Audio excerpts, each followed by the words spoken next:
ಬೆಳಗಾವಿ ಸುದ್ದಿ .com ವೀಕ್ಷಕರಿಗೆ ನಮಸ್ಕಾರ. ಬೆಳಗಾವಿಯ DCC ಬ್ಯಾಂಕು ರಾಜ್ಯದ ಪ್ರತಿಷ್ಠಿತ ಬ್ಯಾಂಕು. ಇದು ರೈತರ ಬ್ಯಾಂಕು. ಈ ಬ್ಯಾಂಕು ಇಡೀ ರಾಜ್ಯದಲ್ಲಿ ಅತ್ಯಧಿಕ ರೈತರಿಗೆ ಸಾಲ ಕೊಟ್ಟಿರುವಂತಹ ಬ್ಯಾಂಕು. ಈ ಬ್ಯಾಂಕು ಈ ಒಂದು ಇಷ್ಟೊಂದು ಆರ್ಥಿಕವಾಗಿ ಸಬಲ ಆಗಬೇಕಾದ್ರೆ 50 ವರ್ಷಗಳ ಹಿರಿಯರ ಶ್ರಮ ಇದೆ. ಅದು ರೈತರ ಬೆವರು ಇದರಲ್ಲಿ ಇದೆ. ಈಗ ಈ ಬ್ಯಾಂಕಿನ ಕುರಿತು ಬಹಳಷ್ಟು ದಿನಗಳಿಂದ ಆರೋಪ ಪ್ರತ್ಯಾರೋಪಗಳು ಅಪಪ್ರಚಾರಗಳು ನಡೀತಾನೆ ಇದ್ದಾವೆ.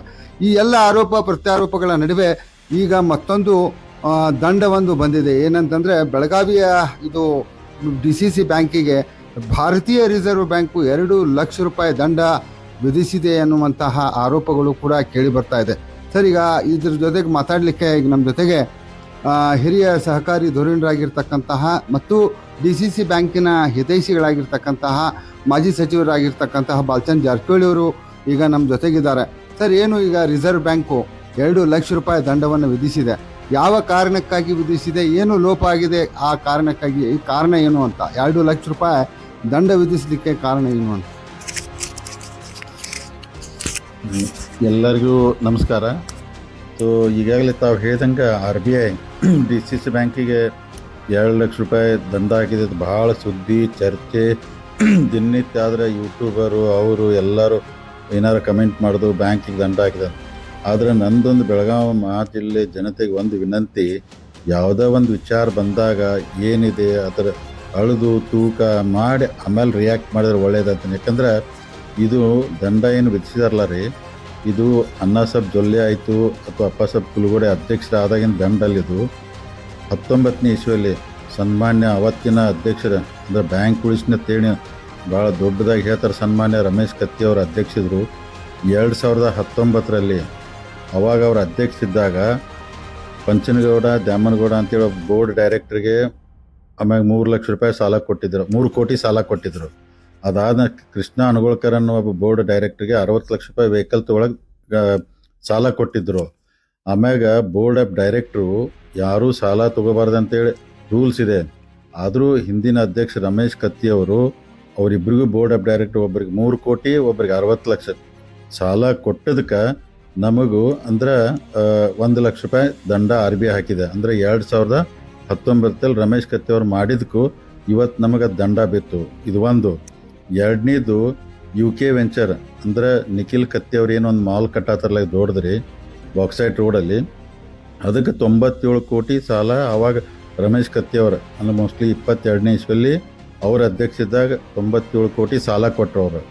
ಆವಾಗ ಸಾಲ ಕೊಟ್ಟಾಗ ಅವ್ರು ಹೇಳ್ತಾರೆ, ಯಾಕಂದ್ರೆ ಕಮರ್ಷಿಯಲ್ಲು ಇಷ್ಟಿರಬೇಕು, ರೆಸಿಡೆನ್ಷಿಯಲ್ ಇಷ್ಟಿರ್ಬೇಕಂತ ರೂಲ್ಸ್ ಇದೆ. ಆ ರೂಲ್ಸನ್ನು ವೈಲೇಟ್ ಮಾಡಿಕೊಟ್ರೆ ಅಂದ್ರೆ ಅಲ್ಲಿ ಅಂದರೆ ಕಮರ್ಷಿಯಲ್ ಜಾಸ್ತಿ ಮಾಡ್ಕೊಂಡ್ರಿ ಅವರು, ರೆಸಿಡೆನ್ಷಿಯಲ್ ಜಾಸ್ತಿ ಮಾಡಬೇಕಾಯ್ತು, ನೀವು ಕಮರ್ಷಿಯಲ್ ಜಾಸ್ತಿ ಮಾಡ್ಕೊಂಡ್ರಿದ್ರೆ ಅದಕ್ಕೆ 50,000 ರೂಪಾಯಿ RBI ದಂಡ ಹಾಕಿತು. ಇನ್ನು ಮೂರನೇ ವಿಷಯ ಗೋಲ್ಡ್ ಲೋನ್ಗೆ. ಇವರೆಲ್ಲ ಗೋಲ್ಡ್ ಲೋನ್ ಕೊಡ್ತಿದ್ರು. ಗೋಲ್ಡ್ ಲೋನ್ ಕೊಟ್ಟಾಗ ಒಂದು ಸಲ ಗೋಲ್ಡ್ ಲೋನ್ 2 ಲಕ್ಷ ರೂಪಾಯಿ ಕೊಟ್ಟಿದ್ರೆ ಅದನ್ನು ಹಂತವಾಗಿ ನೀವು ಕಂತು ವೈಸ್ ವಸೂಲಿ ಮಾಡಬೇಕಾದ್ರೆ ರೂಲ್ಸ್ ಇದೆ.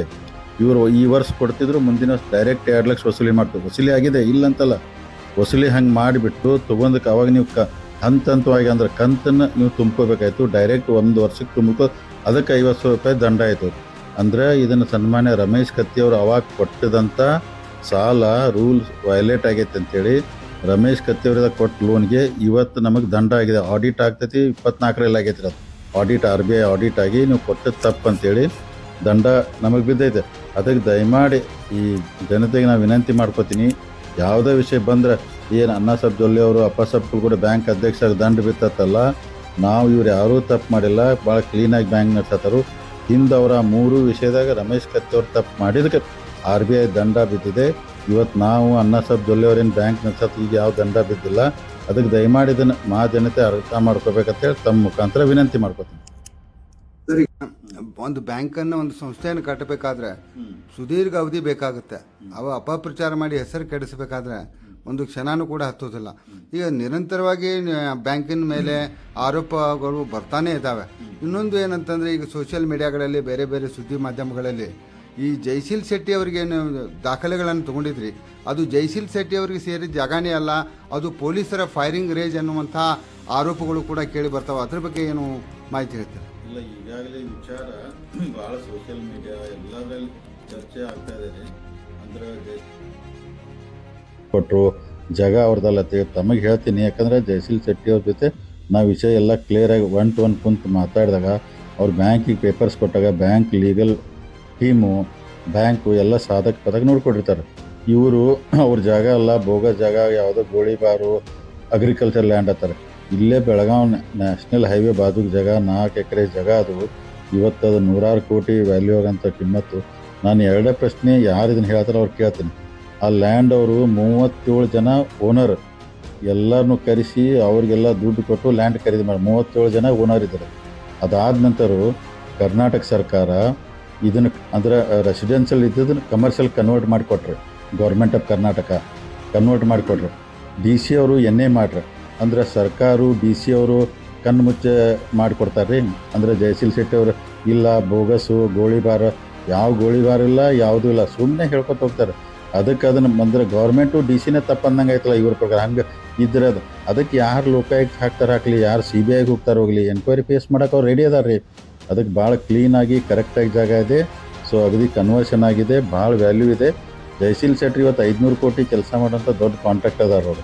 700 ಕೋಟಿ ಬಿಲ್ ಪೆಂಡಿಂಗ್ ಇದೆ ಗೌರ್ಮೆಂಟ್. ಅವ್ರು ಹೇಳಿದಾರೆ ಅವ್ರು ಮಾರ್ಚ್ ಎಂಡಿಗೆ ಬಿಲ್ ಬಂದರೆ ₹1 ದುಡ್ಡು ಇಲ್ಲ ಡಿ ಸಿ ಸಿ ಬ್ಯಾಂಕ್ ಮೊದಲು ನಾ ದುಡ್ಡು ಕಟ್ಟಿಬಿಡ್ತಾನೆ. ಯಾಕಂದ್ರೆ ನಾನು ಯಾಕೆ ಹೆಸರು ಕೆಡಿಸ್ಕೋಬೇಕತ್ತಾರೆ ಅವ್ರು ಲೋನ್ ತೊಗೊಂಡು.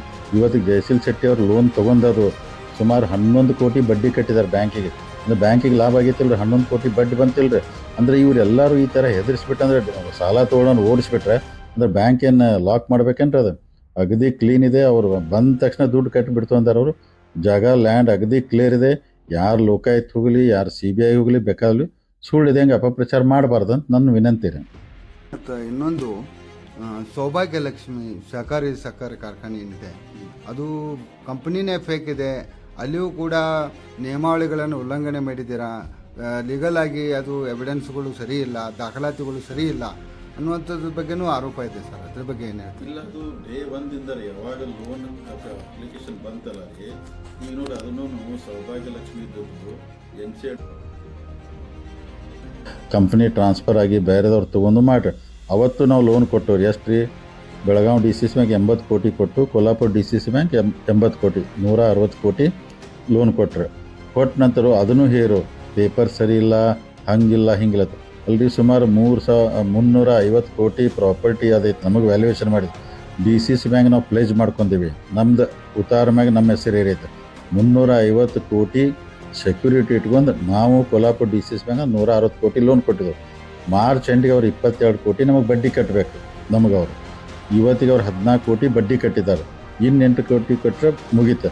ಅಂದ್ರೆ ಇವ್ರು ಎಲ್ಲದಕ್ಕೂ ಅಂದರೆ ಬಿಸ್ನೆಸ್ ಮಾಡೋರಿಗೆ ಮಾಡಬಾರ್ದು ಏನು. ಈಗ ಏನಾರು ಆಯ್ತಪ್ಪ ಅವ್ರು ದುಡ್ಡು ಕಟ್ಟೋದಿಲ್ಲ ಮಾಡೋದಿಲ್ಲ ಅಂದ್ರೆ ನಾವು ಕೇಳೋಣ ಅದನ್ರಿ. ಅದು ಕರೆಕ್ಟಾಗಿದೆ, ಅದನ್ನು ಸುಮ್ಮನೆ ಅಪಪ್ರಚಾರ ಮಾಡತ್ತಾರೋ. ಇದನ್ನು ಮಾಡಬಾರ್ದು ಅಂತೇಳಿ ನಾನು ತಮ್ಮ ಮುಖಾಂತರ ವಿನಂತಿ ಮಾಡ್ಕೊತೀನಿ ಸರ್. ಈಗ ಇನ್ನೊಂದು ವಿಚಾರ ತಾವು ಹೇಳಿದ್ರಿ, ಈಗ ಅನೇಕ ಸಭೆಗಳಲ್ಲಿ ಹೇಳಿದ್ರಿ, ಡಿ ಸಿ ಸಿ ಬ್ಯಾಂಕಿನ ಸಭೆಗಳಲ್ಲಿ ಹೇಳಿದ್ರಿ, ಸುದ್ದಿಗೋಷ್ಠಿಯಲ್ಲೂ ಕೂಡ ಹೇಳಿದ್ರಿ, ನಾವು ಬಂದಾಗಿಂದ ಹೊಸ ಆಡಳಿತ ಬಂದಾಗಿಂದ 500 ಕೋಟಿ ರೂಪಾಯಿ ಡಿಪಾಸಿಟ್ ಹೆಚ್ಚಾಗಿದೆ ಅಂತ.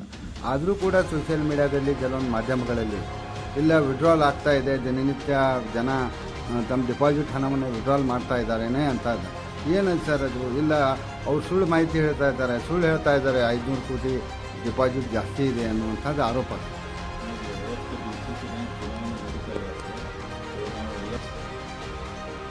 ಸಂಬಂಧ ನಿಮಗೇನು ಸಂಬಂಧ ಐತೆ? ನಮಗೆ ಬ್ಯಾಂಕ್ ಸಂಬಂಧ ಇದೆ ರೀ. ಸಾಮಾನ್ಯ ಉಸ್ತುವಾರಿ ಸಚಿವರು ಸತೀಶ್ ಜಾರಕಿಹೊಳಿ ಅವರು, ಅಣ್ಣಾಸಾಬ್ ಜೊಲ್ಲೆ ಅವರು, ನಾವು 3 ಜನ ಒಂದು ಪ್ಯಾನೆಲ್ ಮಾಡಿ ಸೀಟಿನ ಗೆಲ್ಲಿಸಿ ಬ್ಯಾಂಕ್ನು ನಮ್ಮ ಕಡೆ ಕೊಟ್ಟರು ಜನ. ಸೊ ನೀವ್ಯಾಕೆ ನೋಡಿ, ನಮ್ಮ ಡ್ಯೂಟಿ 5 ವರ್ಷಕ್ಕೆ ನಾವು ಪ್ರತಿಯೊಂದ್ರಾಗೂ ನೋಡೋರು, ಬ್ಯಾಂಕ್ ನೋಡೋರು, ಸಾಧಕ ಬಾಧಕ ಎಲ್ಲ ನಾಳೆ ಒಳ್ಳೇದಾದರೂ ನಮ್ಮ ಹೆಸರು ಬರ್ತೈತೆ, ಕೆಟ್ಟದಾದ್ರೂ ನಮ್ದು ಬರೋದು. ಅದಕ್ಕೆ ನಾವು ಪ್ರತಿಯೊಂದು ನೋಡೋರು. ಈಗ ಅವ್ರು ಹೇಳ್ತಾರೆ ಡಿಪಾಸಿಟು ಯಾವತ್ತು ಇಲೆಕ್ಷನ್ ನಡೆದಿತ್ತಲ್ಲ ರೀ, ನಡುವೆ ಟೈಮ್ದಾಗ 900 ಕಡಿಮೆ ಆಗಿತ್ತು ರೀ ಡಿಪಾಸಿಟ್ ಕೆಳಗಡೆ. ಅಂದರೆ ರೂಟೀನ್ ಅದು ಆ ಟೈಮ್ದಾಗ ಕೆಳಗೆ ಹೋಗ್ತೈತಿ, ಆಮೇಲೆ ಬರ್ತೈತಿ.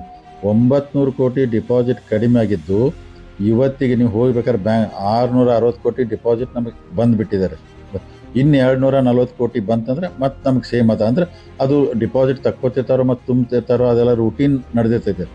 ಈಗ ನಮಗೆ 660 ಕೋಟಿ ಇವತ್ತು ನಮ್ಮದು ಹೆಚ್ಚು ಬಂದೈತೆ ರೀ ಡಿಪಾಸಿಟ್, ಈಗ ಬಂದೈತಿ ಈಗ. ಆಮೇಲೆ ಇನ್ನೂ ಮಾರ್ಚ್ ಎಂಡ್ ತನಕ ಅದು 1000 ಕೋಟಿಗೆ ರೀಚ್ ಆಗ್ತೈತೆ ಅಂತೇಳಿ ನನಗೈತೆ ರೀ. ಬ್ಯಾಂಕ್ ಸದೃಢವಾಗಿದೆ, ಗಟ್ಟಿಯಾಗಿದೆ. ಸುಮ್ಮನೆ ಇವರೇನೋ ಒಂದೇ ನಿಮ್ಗೆ ಹೇಳ್ಬೇಕಂದ್ರೆ ರೀ ಏನಾಗಿದೆ ರೀ, ಬ್ಯಾಂಕು ಜಾರಕಿಹೊಳಿ ಅವರು ಅಣ್ಣಾಸಾಬ್ ಜೊಲ್ಲೆ ಕಡೆ ಬಂದ ನಂತರ ಕೆಲವು ಮಂದಿಗೆ ತಡ್ಕೊಳಕ್ಕಾಗೋದು.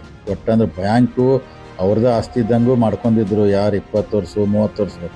ಈಗ ಜಾರಕಿಹೊಳಿಯವರು ಅಣ್ಣಾ ಸಾಹೇಬ್ ಜೊಲ್ಲೆ ಕಡೆ ಬ್ಯಾಂಕ್ ಬಂದೈತೆ ಅಂತಲೇ ತಡ್ಕೊಳಕ್ಕಾಗ್ತಿಲ್ಲ, ಅವ್ರಿಗೆ ನೋಡೋಕ್ಕಾಗ್ತಿಲ್ಲ, ಯಾರ್ದೋ ಮುಖಾಂತರ ಅಪಪ್ರಚಾರ ಮಾಡ್ತಾರೋ. ನಾನು ತಮ್ಮ ಮುಖಾಂತರ ರೈತರಿಗೆ, ಗ್ರಾಹಕರಿಗೆ, ನೌಕರರಿಗೆ ಒಂದು ವಿನಂತಿ ಮಾಡ್ಕೊತಾನೆ, ಬ್ಯಾಂಕ್ ಭಾಳ ಗಟ್ಟಿಯಾಗಿದೆ, ಏನೂ ಆಗೋದಿಲ್ಲ, ಇನ್ನೂ ಎತ್ತರ ಮಟ್ಟಕ್ಕೆ ಬೆಳಿತೈತಿ. ಮುರುಗೋಡು ಮಾಂತ ಜನ ಆಶೀರ್ವಾದ ಐತಿ, ಯಾವ ನಿಂತು ಒದರೂ ಏನಾಗೋದಿಲ್ಲ. ಒಳ್ಳೆತನ ನಮ್ಮ ಮ್ಯಾಗ ವಿಶ್ವಾಸ ಇಟ್ರಿ. ಈ ಅಪಪ್ರಚಾರಕ್ಕೆ ಒಟ್ಟು ನೀವು ಕಿವಿ ಕೊಡ್ಬಾರ್ರಿ. ಮತ್ತು ಏನೇ ಇದ್ರೆ ಅದನ್ನೆಲ್ಲ ನೀವು ಚೆಕ್ ಮಾಡಿ ಆಮ್ಯಾಗ ರಿಯಾಕ್ಟ್ ಮಾಡೋದು ನಂದು ವಿನಂತಿ. ಸರ್, ಈಗ ಇನ್ನೊಂದು, ತಾವು ಇಲೆಕ್ಷನ್ದಾಗ ಹೇಳಿದ್ರಿ, ಇಲ್ಲ ನಾವು ಲಿಂಗಾಯತರನ್ನೇ ಅಧ್ಯಕ್ಷರನ್ನಾಗಿ ಮಾಡ್ತೀವಿ, ಅಧ್ಯಕ್ಷರನ್ನೂ ಲಿಂಗಾಯತರನ್ನೇ ಮಾಡಿದ್ರಿ, ಉಪಾಧ್ಯಕ್ಷರನ್ನೂ ಲಿಂಗಾಯತರನ್ನೇ ಮಾಡಿದ್ರಿ. ಅಣ್ಣಾ ಸಾಹೇಬ್ ಜೊಲ್ಲೆ ಓಕೆ, ಲಿಂಗಾಯತರು ಓಕೆ, ಮಧ್ಯದಲ್ಲಿ ಬಾಲಚಂದ್ರ ಜಾರಕಿಹೊಳಿ ಯಾಕೆ ಅನ್ನೋದು ನಿಮ್ಮ ರಾಜಕೀಯ ವಿರೋಧಿಗಳ ಪ್ರಶ್ನೆ ಸರ್.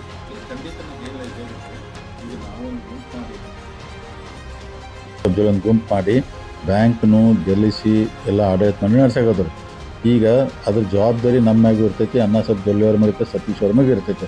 ನಾನು ಮೊನ್ನೆ ಹೇಳಿದೆ, ಪ್ರತಿಯೊಂದು ವಿಷಯದಾಗ ನಾವು ಇನ್ವಾಲ್ವ್ ಆಗೋರನ್ನ ಬ್ಯಾಂಕ್ದ ವಿಚಾರ, ಮತ್ತೊಂದು ಸಭೆ ಸಮಾರಂಭ ಅಥವಾ ಮೀಟಿಂಗ್ ನಡೀತಂದ್ರೆ ಅಂದರೆ ನಾವು ಬೋರ್ಡ್ ಡೈರೆಕ್ಟಾಗಿ ಕೊಂಡೋದಿಲ್ಲ, ಹೊರಗಡೆ ಮೀಟಿಂಗ್ ನಡೆದಾಗ ನಾವು DCC ಬ್ಯಾಂಕ್ ಡೈರೆಕ್ಟ್. ಇವತ್ತು ನಾವೆಲ್ಲ ಶುಗರ್ ಫ್ಯಾಕ್ಟ್ರಿದೊಂದು ಇವತ್ತು ಮೀಟಿಂಗ್ ಕರೆದಿದ್ದು ರೀ, ಎಲ್ಲರೂ ಡೈರೆಕ್ಟ್ ಇದ್ದೀವಿ, ಅಧ್ಯಕ್ಷರಿದ್ದರು. ನಾವು ಎಲ್ಲ ಮಾರ್ಚ್ ಎಂಡಿಗೆ ಎಷ್ಟು ದುಡ್ಡು ಬರಬೇಕು, ಅಸಲು ಎಷ್ಟು ಬಡ್ಡಿ ಬರಬೇಕು ಮೀಟಿಂಗ್ ಆಯ್ತು ಪ್ರತಿಯೊಂದು. ಮತ್ತೀಗ ನಮ್ಮ ರಾಜಕೀಯ ವಿರೋಧಿಗಳು ರೀ, ಮತ್ತು ಅವ್ರು ಅಪಪ್ರಚಾರ ಮಾಡೋರ, ಅವ್ರು ಇನ್ನೂ 1000 ಸಲ ಹೇರು. ನಾ ಬ್ಯಾಂಕ್ನಾಗ ದಿನನಿತ್ಯ ಕೆಲಸ ಮಾಡವ, ಸಾಧಕ ಬಾಧಕ ನೋಡವ, ಅದ್ರ ಬಗ್ಗೆ ತಲೆ ಕೆಡ್ಸ್ಕೊಲ್ಲ. ಬ್ಯಾಂಕ್ ಗಟ್ಟಿಯಾಗಿದೆ, ಇನ್ನೂ 5 ವರ್ಷ ಭಾಳ ಎತ್ತರ ಮಟ್ಟಕ್ಕೆ ಬೆಳಿತೈತಿ. ಅದಕ್ಕೆ ನಾ ಹೇಳ್ತೇನಲ್ಲ ರೀ, ಯಾವುದೇ ಒಂದು ಸುದ್ದಿ ಬಂತಂದ್ರೆ ದಯಮಾಡಿ ಅದನ್ನು ನಂಬಬೇಡ್ರಿ, ಅದ್ರ ಬಗ್ಗೆ ಆಲೋಚನೆ ಮಾಡಿ ಯೋಚನೆ ಮಾಡಿ ಆಮ್ಯಾಗ ರಿಯಾಕ್ಟ್ ಮಾಡಿದ್ರೆ ಒಳ್ಳೆಯದು. ಈಗ ನೋಡ್ರಿ, ಯಾಕಂದ್ರೆ ದಂಡ ರಮೇಶ್ ಕತ್ತಿ ಮಾಡಿದ ತಪ್ಪಿಗೆ ದಂಡ ಬಿದ್ದಿದೆ. ಈಗ ನಮ್ಮ ಅಂದರೆ ಅಣ್ಣಾ ಸಾಹೇಬ್ ಜೊಲ್ಲೆ ಅವರು ನಮ್ಮ ಮೇಲೆ ಹೇಳಿದರೆ ಏನಾಗುತ್ತೆ, ಅದಕ್ಕೆ ಈ ಅಪಪ್ರಚಾರಗಳು ನಿಲ್ಲಿಸಬೇಕು. ಬ್ಯಾಂಕ್ ಸದೃಢವಾಗಿದೆ, ಭಾಳ ಇನ್ನೂ ಉನ್ನತ ಮಟ್ಟಕ್ಕೆ ನಡೀತಿದೆ, ಭಾಳ ಗಟ್ಟಿಯಾಗಿ ನಡೆಸ್ತು ನಾವು ರೀ. ಸರ್, ಇಷ್ಟೆಲ್ಲ ಮಾಹಿತಿಗಳನ್ನು ನಮ್ಮ ಜೊತೆ ಮಾತಾಡಿದ್ದಕ್ಕೆ, ಯಾಕಂತಂದರೆ ಬೆಳಗಾವಿ ಜಿಲ್ಲೆಯ ಬ್ಯಾಂಕು ಪ್ರತಿಷ್ಠಿತ ಬ್ಯಾಂಕು, ರೈತರ ಬ್ಯಾಂಕು, DCC ಬ್ಯಾಂಕು ಉಳಿಬೇಕು, ಇನ್ನೂ ಎತ್ತರಕ್ಕೆ ಬೆಳಿಬೇಕು ಅನ್ನುವಂಥದ್ದು ನಮ್ಮದು ಕೂಡ ಆಸೆ. ಏನು ಅಪಪ್ರಚಾರ ಆಗ್ತಾಯಿದೆ ಅದು ಸಾರ್ವಜನಿಕರಿಗೆ ನಿಖರವಾಗಿ ಗೊತ್ತಾಗಬೇಕು ಅನ್ನುವಂಥ ದೃಷ್ಟಿಯಿಂದ ನಿಮ್ಮ ಜೊತೆ ಈ ವಿಶೇಷ ಸಂದರ್ಶನವನ್ನು ಮಾಡಿದ್ದೇನೆ. ನಮ್ಮ ಜೊತೆ ಸಹಕಾರ ಕೊಟ್ಟಿದ್ದಕ್ಕೆ, ಮಾತಾಡಿದ್ದಕ್ಕೆ ಬೆಳಗಾವಿ ಸುದ್ದಿ ಪರವಾಗಿ ತಮಗೆ ಧನ್ಯವಾದಗಳು ಸರ್.